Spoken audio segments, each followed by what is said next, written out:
Friends जी अस्सलाम वालेकुम। ये आप देख सकते हैं कि यहाँ पे मैंने एक फॉर्मेट को डिज़ाइन किया है जिसमें हमारे पास एम्प्लॉयज़ इंफॉर्मेशन अवेलेबल है। इन सब में different employee ID, employee name, department, designation, location, net salary, इस तरह की इंफॉर्मेशन अवेलेबल है। इन सारी इंफॉर्मेशंस को अगर हम शीट 2 पे देखें तो डिफरेंट कॉलम्स में ऐड करने के लिए हमें टेबल इंसर्ट किया हुआ है।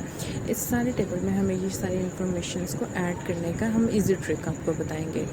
देख सकते हैं आप कि यहाँ पर हमारे पास हम ऐड कर रहे हैं इंफॉर्मेशन इस कॉलम में, इस टेबल में employee ID, employee name, department, designation, location और नेट सैलरी। जब हम यहाँ सेव रिकॉर्ड का बटन प्रेस करेंगे तो ये सारी इंफॉर्मेशन हमारे पास नेक्स्ट शीट में जो हमारा टेबल अवेलेबल है उसमें इन अलग अलग कॉलम्स में ईज़िली जो है वो सेट कर लिया जाता है। इस इजी ट्रिक को हम किस तरह से एडजस्ट कर सकते हैं, ये माइक्रोसॉफ्ट एक्सेल के कौन सा फंक्शन है जो हमें ये जो है फैसिलिटेशंस प्रोवाइड करता है, उसके लिए मैं आपको बताऊंगी कि हम इस तरह से एक एक्सेल की न्यू शीट पर चले जाते हैं। यहाँ पे हम प्लस के बटन से 2 और शीट्स को ऐड कर लेते हैं।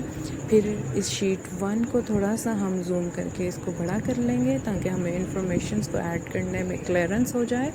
ये देखिए मैंने इसको बड़ा कर लिया है यहाँ पे, और कॉलम ए, फिर कॉलम बी और कॉलम सी। हम इस कॉलम बी और कॉलम सी में हम अपने इंफॉर्मेशंस को ऐड करते हैं। इससे पहले हम इनको मर्ज कर लेंगे। यहाँ पे मर्ज के ऑप्शंस है, इनको मर्ज करने के बाद यहाँ पे हम ऐड करेंगे एम्प्लॉय इंफॉर्मेशन। एम्प्लॉय इंफॉर्मेशंस को हम जैसे ही ऐड करेंगे यहाँ पे इसको थोड़ा सा हम डेकोरेट कर लेते हैं ताकि हमें ये थोड़ा सा आई अट्रैक्टिव लगे। जैसे हम इसका फ़ॉन्ट स्टाइल चेंज कर लेते हैं। सबसे पहले तो आप कोई भी फ़ॉन्ट स्टाइल रख सकते हैं। फिर इसको हम बोल्ड कर लेते हैं, इसका थोड़ा सा फ़ॉन्ट इंक्रीज़ कर लेते हैं। उसके बाद हम इसमें थोड़ी सी कलरिंग ऐड कर देते हैं। यहाँ पे इनका टेक्स्ट का कलर चेंज कर लेते हैं ताकि वो विजिबल हो जाए। अब ये सारे हमारे जो है मेन हेडिंग जो है वो बोल्ड हो चुकी है और वो पूरी डेकोरेट हो चुकी है, वो आई अट्रैक्टिव लग रही है। इन कॉलम्स को हम थोड़ा खुला कर लेते हैं, थोड़ी इनकी विड्थ इंक्रीज़ कर लेते हैं। अब थोड़ा सा इनके रो की विड्थ को भी थोड़े इंक्रीज़ कर लेते हैं यहाँ से। इसके बाद आपको जाना होगा यहाँ कॉलम बी कॉलम में। यहाँ पे हम अब ऐड करेंगे एम्प्लॉय आईडी, जो इंफॉर्मेशन हमें रिक्वायर्ड होती है वो सब यहाँ पे ऐड करेंगे, जैसे कि employ name, department, designation, location, net salary.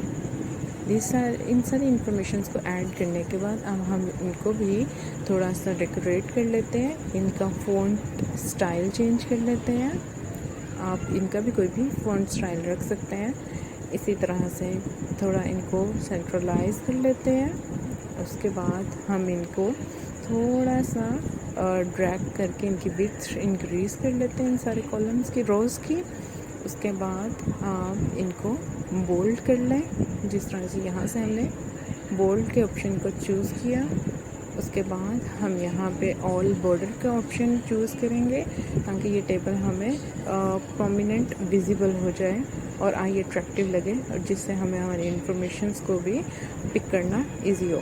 अब इन सारे इंफॉर्मेशंस को हम ऐड करने के लिए नेक्स्ट हम शीट पे चलेंगे। यहाँ पे हमें जो वो कॉलम मैंने आपको पहले दिखाया था हम वो कॉलम ड्रॉ करेंगे।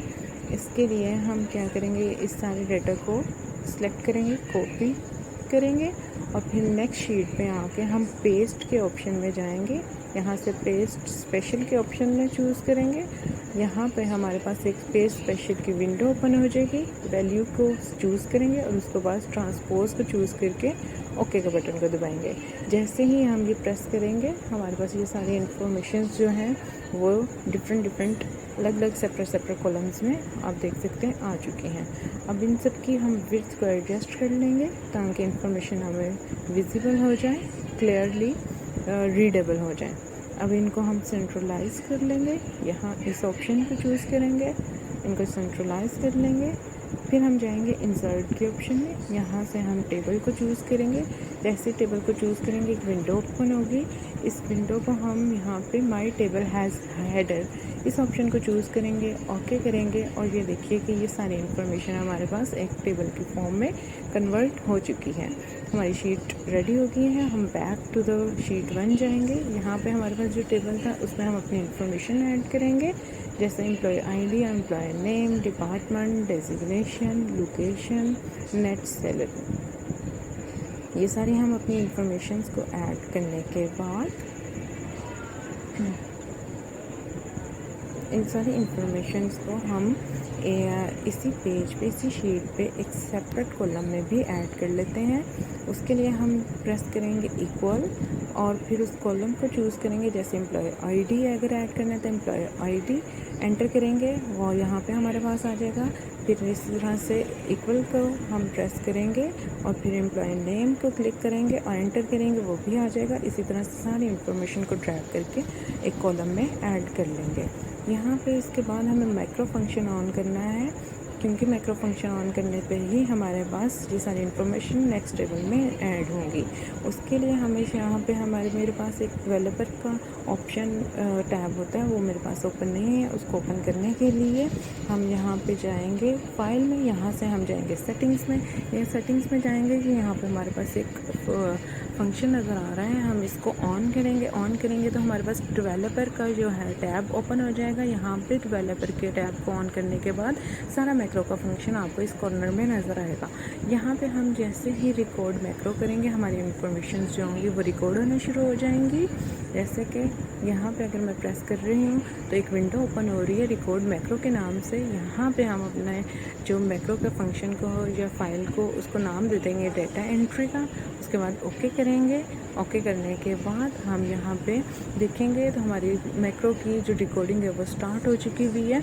अब हम इसको फंक्शन को यूज़ करते हुए अपने डाटा को यहाँ से कॉपी करेंगे और इस सारी इन्फॉर्मेशन को हम अपने जो टेबल है नेक्स्ट पेज पे, हमारे नेक्स्ट शीट पे जो टेबल अवेलेबल है थर्ड शीट पे, यहाँ पे हम इसको ऐड करेंगे। इसके लिए हम कॉपी पेस्ट स्पेशल के ऑप्शन में जाएंगे। पेस्ट स्पेशल के ऑप्शन में जाने के बाद यहाँ पे आप चूज़ करेंगे वही वैल्यू का बटन। पेस्ट स्पेशल की विंडो ओपन हो चुकी है। यहाँ से हम चूज़ करेंगे वैल्यू का ऑप्शन। वैल्यू का ऑप्शन चूज़ करने के बाद ट्रांसपोज, और ट्रांसपोज के बाद हम ओके का प्रेस करेंगे तो ये सारी इन्फॉर्मेशन हमारे पास थर्ड शीट में एक कॉलम की फॉर्म में ऐड हो चुकी है।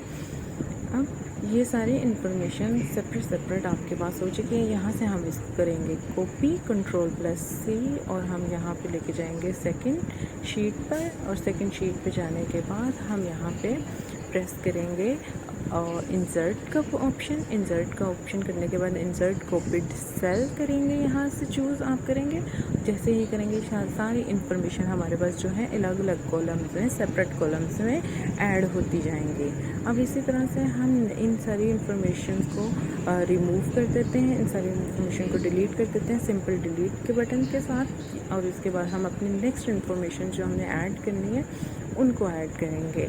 उसको ऐड करने के लिए हम यहाँ सबसे पहले अपनी स्टॉप रिकॉर्डिंग कर लेते हैं, क्योंकि हमने अपने वन इन्फॉर्मेशन ऐड करने के बाद अपने इस एक्सेल की शीट को कमांड प्रोवाइड कर दी भी है, इसलिए हम स्टॉप का बटन प्रेस कर देंगे। हमारी सारी मैक्रो की जो इन्फॉर्मेशन हैं वो रिकॉर्ड हो चुकी हैं।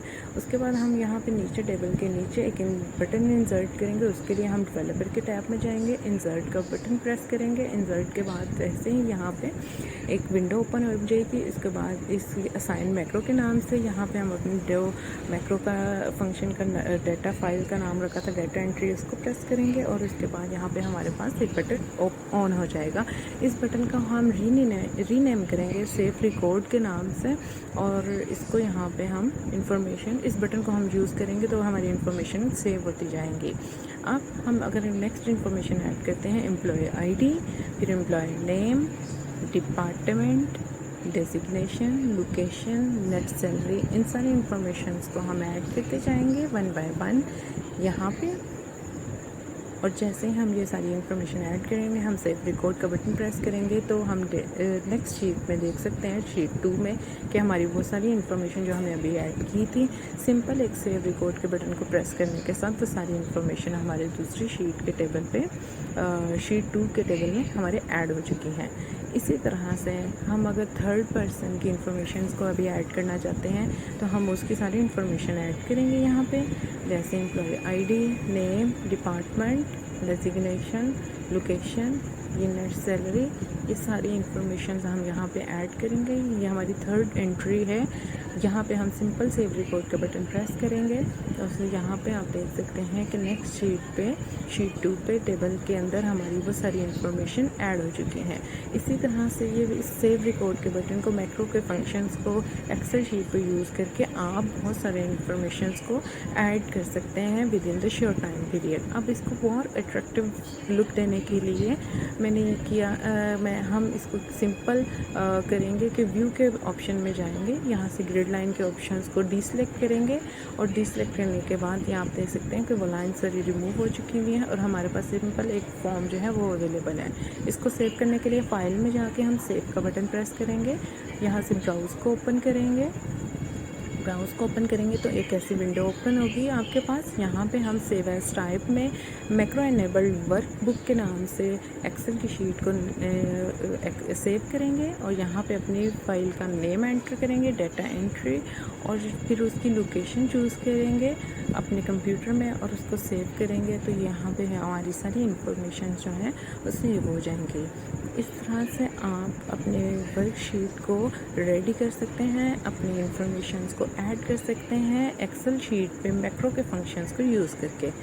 Thank you so much for watching. Please subscribe my channel to support me. Thank you so much.